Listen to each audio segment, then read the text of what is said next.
If everyone's ready? All right, then I'll go ahead and begin. I want to start off by examining a bit of Supreme Court case precedent from Lemon versus Kurtzman. Now, they gave us 3 ways to decide whether or not something was a violation of the First Amendment. I want to go over those examples really quickly. First off, the first question you ask is, does the law have a secular purpose? If not, it violates the First Amendment.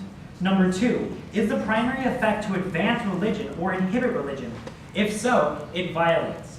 Number 3, does the law foster government entanglement with religion? If so, it violates the First Amendment. Now I want to talk about how exactly gay marriage does all of this, or not gay marriage in particular, pardon me, but the banning of gay marriage and the involvement of the government into gay marriage. Number 1, does it have a secular purpose? No, it does not. Literally all of the reasons that you have against gay marriage are most likely secular. My opponents brought up a little bit of example about how it actually lowers life expectancy, but let's look at examples, an application here.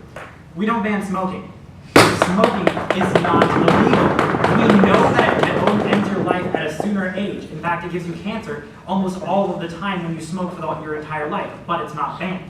The next thing I want to look at is the primary effect to advance religion or inhibit religion? If so, it violates. Number 1, it is to inhibit religion. It might be your practice. It might be your belief that it is actually okay to marry gay people or marry your own people of your own sex.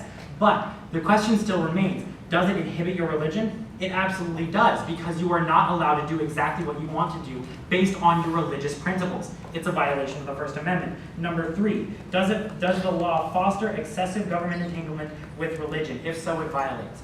Yes, it does foster involvement with religion from the government, because we know marriage is a religious institution until the government decided to start growing the population by issuing tax credits based on who is married and who is not. We know that it was a religious institution until the government got involved with it for a reason that is no longer necessary. But with that being said, I want to go ahead and talk about the examples and the arguments my opponents brought up in the last speech. So first off, my opponents basically talked about a resolutional analysis, saying that we should be proving Wendell Berry right most of the time. But I have a couple responses. Number 1, excessive burden. Again, excessive burden. When we're talking about the resolution as a whole, we have to talk about where he was right in specific or where he was wrong in specific.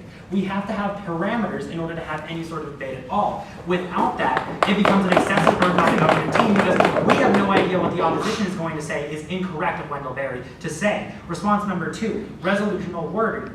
It asks us whether or not Wendell Berry got it right.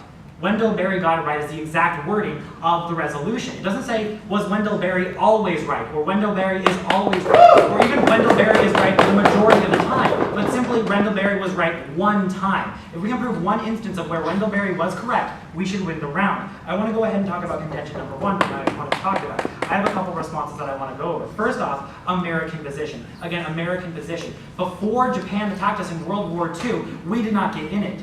The only reason we got into World War I is because we were threatened by forces across the pond. Because of those threats and because of those attacks, we got into World War II.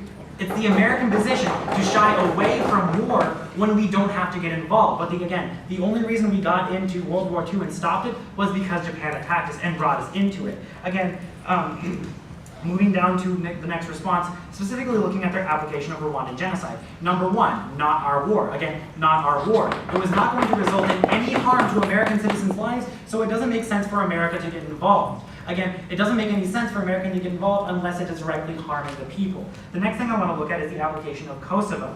Now, basically my opponent talked about how it ended up in the killing of 2 million people, but that's actually not correct. It was the attempted killing of 2 million people, but he only got to about 250,000, between 250,000 and 800,000 people, because we stopped them with an airstrike. It killed all of the military leaders in Kosovo. Yes? Would you agree that if we stopped them, meaning that we actually engaged in the war, which is the opposite of what Wendell Berry would believe? Well, that was actually NATO forces. That was actually NATO forces, as we spoke about in your last speech. NATO forces ended it, so it was an international conflict, not just a conflict between the United States and other countries. Next thing, contention number 2, talking about the gay marriage ideal. I have 6 responses to this application. Number 1, the alternative. The alternative. Let's talk about what happens if we do go ahead and continue the ideology and the statism that my opponents are arguing for. This means that the government should be able to regulate whatever they want to in any part of our life. The implications that their argument brought up in their last speech, talking about the lowered life expectancy, is that we should actually regulate any sort of sexual activity between anyone because it could end up harming life expectancy. You don't just transmit sexually transmitted diseases through homosexual actions. It goes through all forms of physical contact. It goes through all forms of physical interactivity.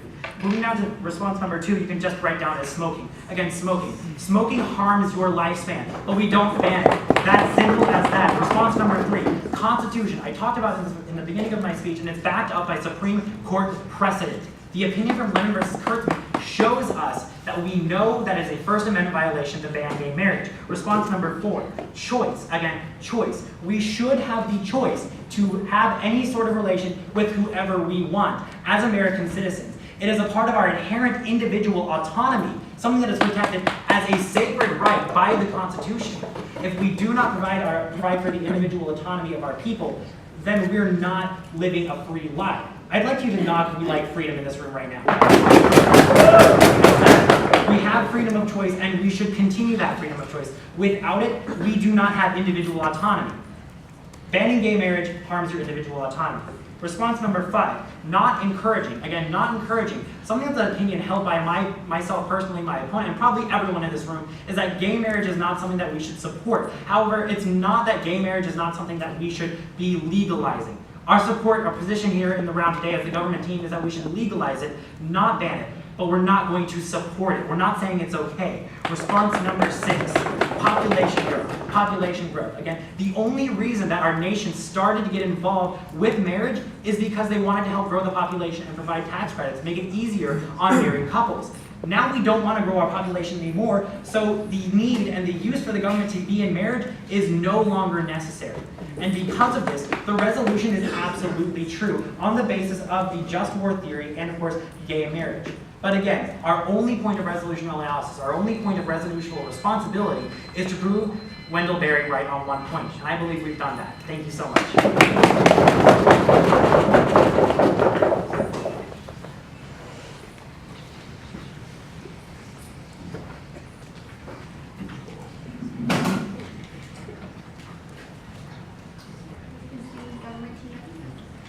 Can everyone hear me through the microphone?